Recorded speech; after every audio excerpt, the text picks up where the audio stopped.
Hi, everyone, and welcome back to Season 8 of Stand Up and Stand Out para de y desde. I'm your hostess with the mostest, Nikki Green. Throughout the past 8 seasons, we have worked to showcase some incredible guests with eclectic backgrounds so you can see that success comes in many shapes and sizes. On our path to episode 100, we have some new inspiring interviews to celebrate this important milestone of our podcast. As I add retreats into my coaching program, I'm looking forward to meeting more of you in person and connecting with you beyond the podcast. I hope you enjoy Season 8, and I look forward to hearing your feedback and comments on the fascinating topics we will cover with each new guest. Hello, everyone, and welcome back to Stand Up and Stand Out para de y desde. We are going to talk about brand strategy today. Are you ready? Welcome to the wonderful Sue Kirchner. How are you, sir? I am great. Thank you so much for having me here. Well, if you guys haven't met Sue yet, you are going to be in for a treat this episode. So Sue is a business growth strategist who helps emerging businesses create wow brands, allowing them to scale faster, easier, and more successfully. And she has a fantastic other podcast called The Turbo Branding Show, where I was just a guest. It's a podcast and video show designed to help founders and CEOs of thriving businesses ignite their growth by leveraging their brand to grow faster, easier, and more successfully. Ooh, sounds more intriguing, doesn't it? Exactly. Well, it's just a perfect 1-2 punch. Well, Sue, it's fantastic because this season, most of the people that have been on the show, I've actually met in person. Yeah. Hey.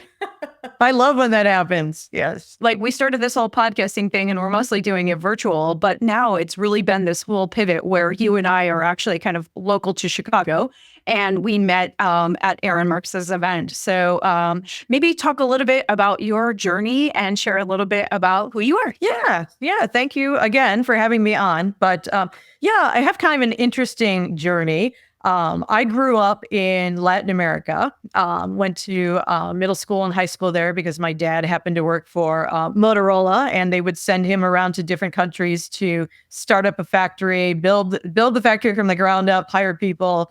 And then when it was up and running, we'd move on to the next place and things like that. So my career started out, interestingly enough, I got a job at Motorola, not known as tremendously well-known in marketing, but I was able to work at the cell phone division when it was taking off in its heyday in the early 90s. But what was interesting was because I spoke Spanish, and I was the only one who spoke Spanish, I got to do so many different marketing aspects and activities. So I got to go on trade shows. I got to help represent Motorola at golf events. I got to go to the Olympics and, serve as kind of a ambassador to our Latin American customers and things like that. And so it was wonderful because right out of school, I wasn't pigeonholed into a particular marketing track like writing or, other things like that. I got to see the full breadth of everything that you could do from PR to advertising to events, like I had mentioned. I was working there for a while. I married my husband from college, and he got the opportunity with Accenture, where he was working, to go to Argentina for a year. So we packed up and went to Argentina. Right after we got married, I went to work for one of Motorola's customers.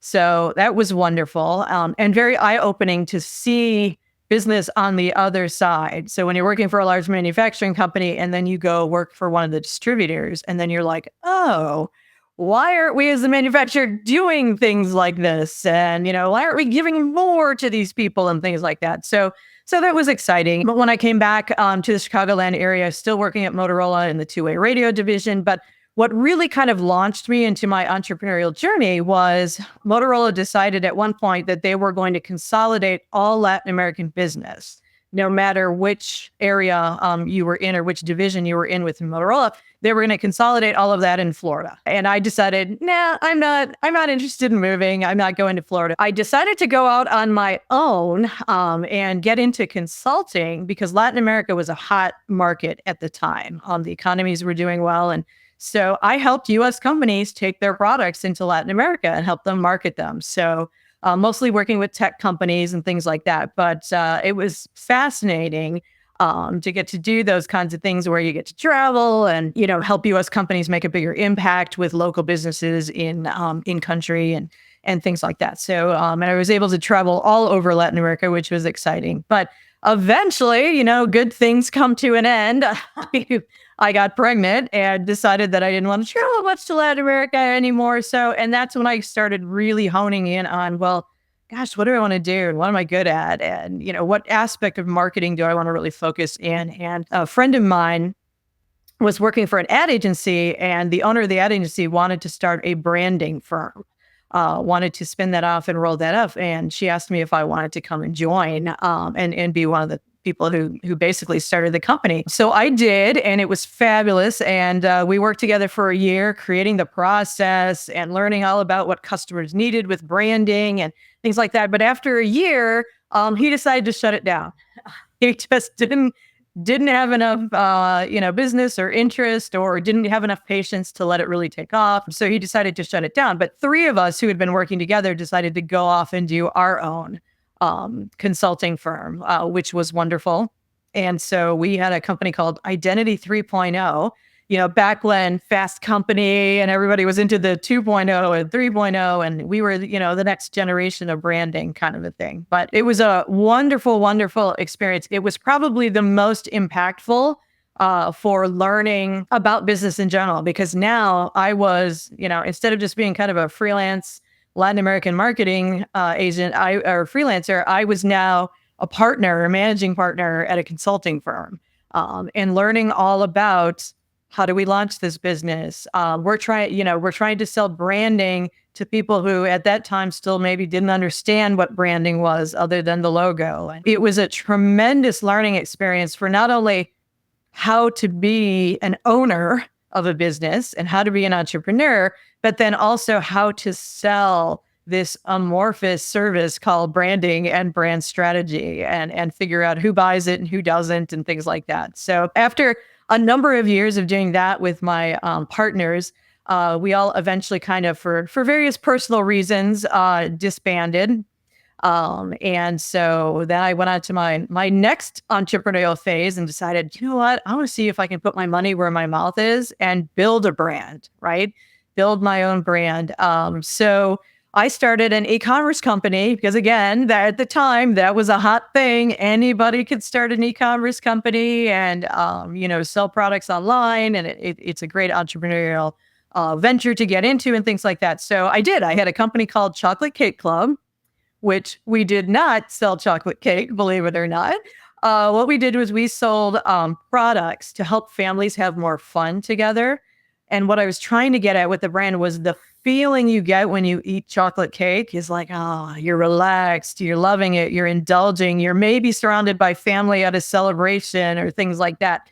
But that's what I was trying to get at with the brand. And I loved, my heart still aches, but I loved that company. It was so much fun to brand it, to reach out to the customers and things like that. But we were successful in growing almost 30% every year. But then Amazon knocked all the small independent e-tailers out of business. So at that time, I definitely had another kind of epiphany where it was like, all right, now what? Now what do I do with my career? So, I've done the brand consulting. I worked at a corporation.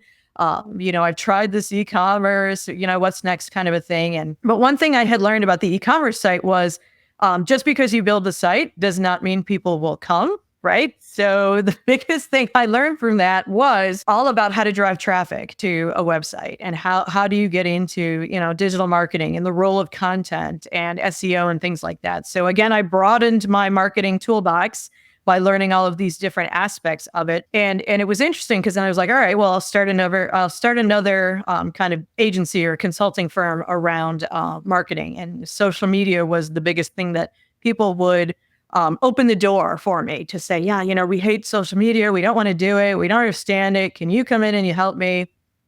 And things like that. But over time, what I found was that even though I got in the door by saying I would help people with social media, you always had to take 10 steps back and say, well, what is the brand? Who is your target market? What do you want to say? How do you want to say it? And so after a while, after a couple of years of doing that, I'm like, you know what? I'm back at the brand strategy. I mean, it's so necessary.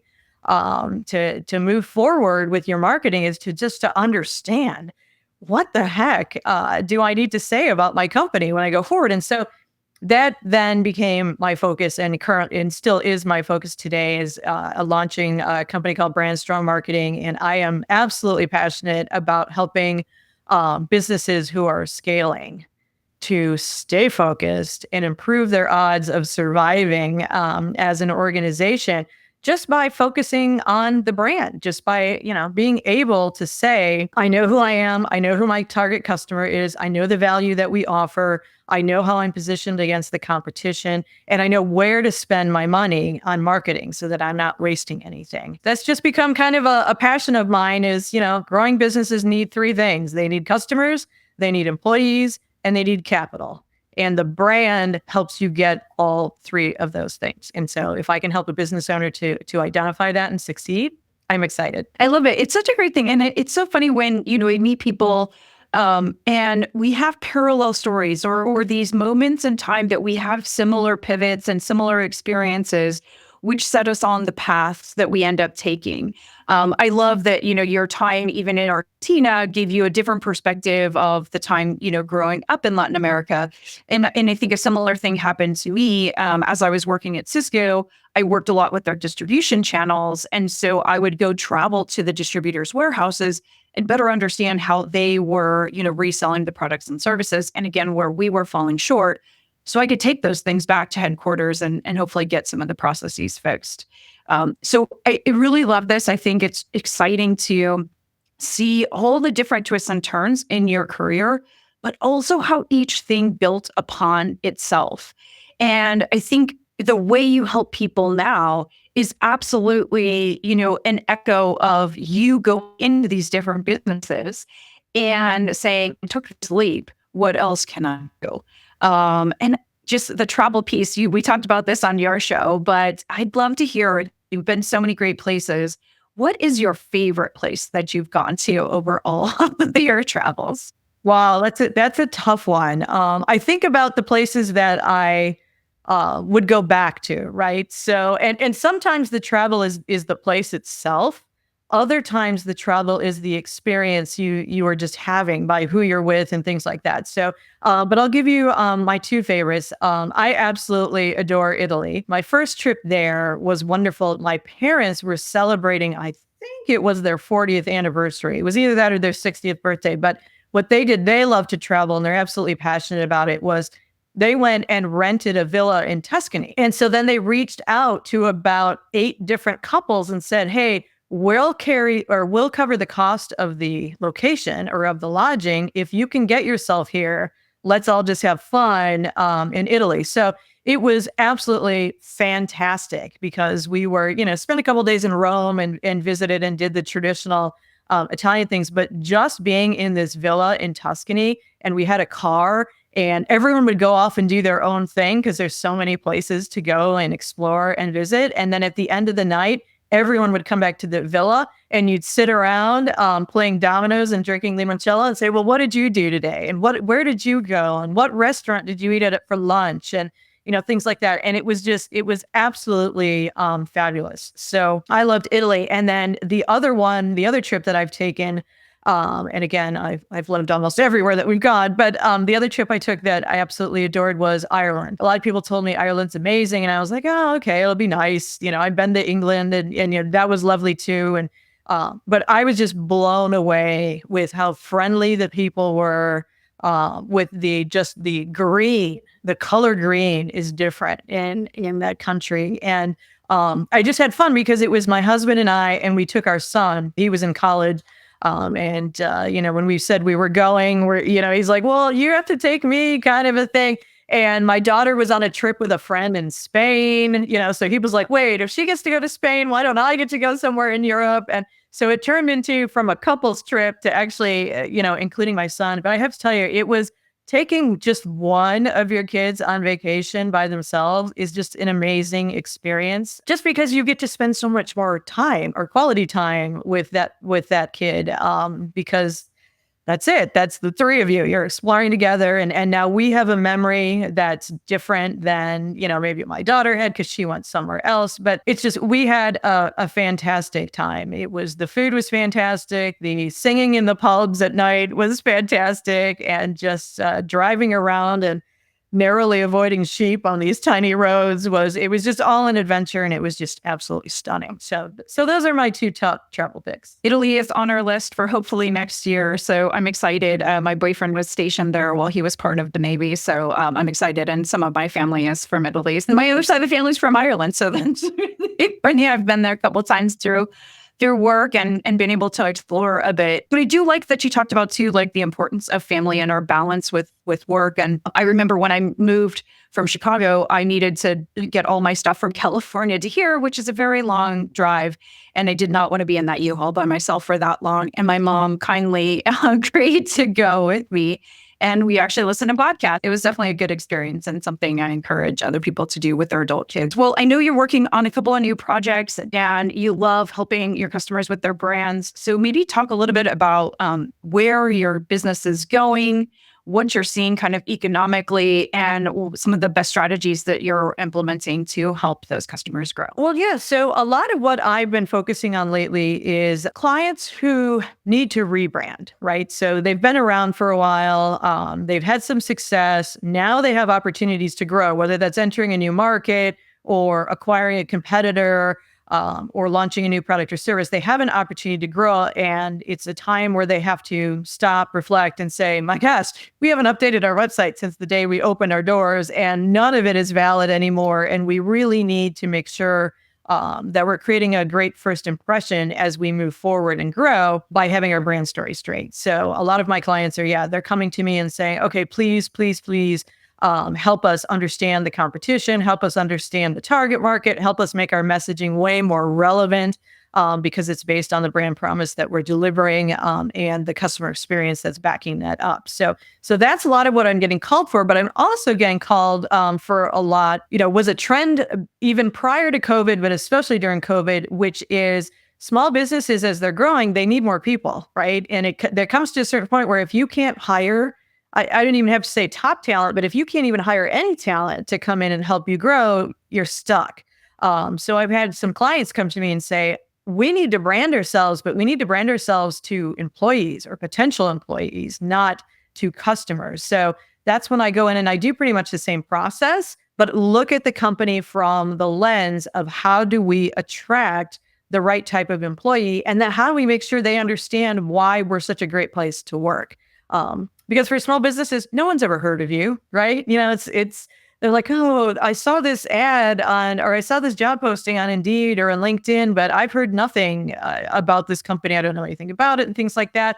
And then you go to their websites and there's nothing there that tells them what it's like to work there and things like that. So it's a great exercise to sit down and really just say, let's look internally and talk about what value do you offer someone who's looking for employment, right? Do you offer great benefits package? Do you offer a culture that's incredibly supportive and fun to work in? Do you offer the ability to grow in your career faster than maybe at a larger firm, or that we're a smaller firm where people wear more hats, so you get exposed to different types of the business, and thinking about what exactly is going to be the right message to a potential employee that's based on the fact that you can deliver that value. And so those are some of the more fun projects that I've been working on lately, is helping people brand to potential candidates who are going to work there, because it's just as it's hard to look at yourself from a branding point of view. I mean, I even get people help me when I talk about my brand, is to look and say, because you get lost in your head and you know yourself too well, and you need to get that outside perspective. So, but just as I need, or anybody else needs help looking at their brand, you also need help looking at why this is such a great place to work, and being able to then tell that story, especially these days, tell that story to the different generations, because they each are motivated a little differently. And so helping employees see what a company has to offer, and helping the companies articulate what they have to offer is kind of a great thing. So that's what I've been working on. And As you said, something new that I've definitely been working on is my podcast. Because like I said, I am absolutely passionate about the fact that small businesses almost need to be working on their brand more than large companies do. Because when you're small and you're growing, number one, it's so easy to lose focus and chase shiny objects, new opportunities and things like that. You have to know where you want to go, and be absolutely laser focused on telling everyone where you're going, getting everyone on board, investing in the company in that particular way to get you to that direction and things like that, so that you don't lose momentum and you don't lose money, and you're able to achieve what you want with your business. So, like I said, I am passionate about the fact that you're going to need to attract customers, you're going to need to attract employees, and you're going to need to attract money if you're going to grow. So you had better understand how to tell your story to each one of those audiences about why you're such a great company. So that's what I'm trying to do with my podcast. And you were absolutely fabulous as a guest on my Turbo Branding show. But I'm just trying to be inspiring to small business owners and to, number one, educate them on the fact that they need to be focusing on the brand. But then number two, looking at how other companies are doing it. So what challenges did they face? And do you see yourself in that same challenge? And then what was the outcome, and what were the steps that they took to build a stronger brand, and meet their goals in terms of hiring or bringing on new customers or raising money? Well, believe it or not, time's having fun. And I know people are going to want to get to know you a little bit more. So why don't you give people a link and show them how? Yeah. So you can definitely reach out and talk to me at brandstrongmarketing.com at my website. I am also on LinkedIn /Sue Kirchner. And you can find my Turbo Branding show will be launching the first week of October. So that's going to be fun and exciting, but I will have that blasted all over LinkedIn and all over my website. So you'll be able to access those episodes, especially the one with Nikki, from those particular sites. Awesome. Well, I am so really blessed that you and I met at Erin's event, and I'm glad to now starting to connect people locally that I can start to actually hang out with in person, aside from doing all the virtual stuff. And I can see a lot of cool projects in our future. I can too. Would love to keep these conversations going. So it's great. Thanks for listening and celebrating our 8th season and 100th episode. We hope you've enjoyed this week's show. Please don't forget to share your thoughts on this topic with us across our social channels. You can find them at the NikkiGreen360.com. TTFN, this is Nikki signing off.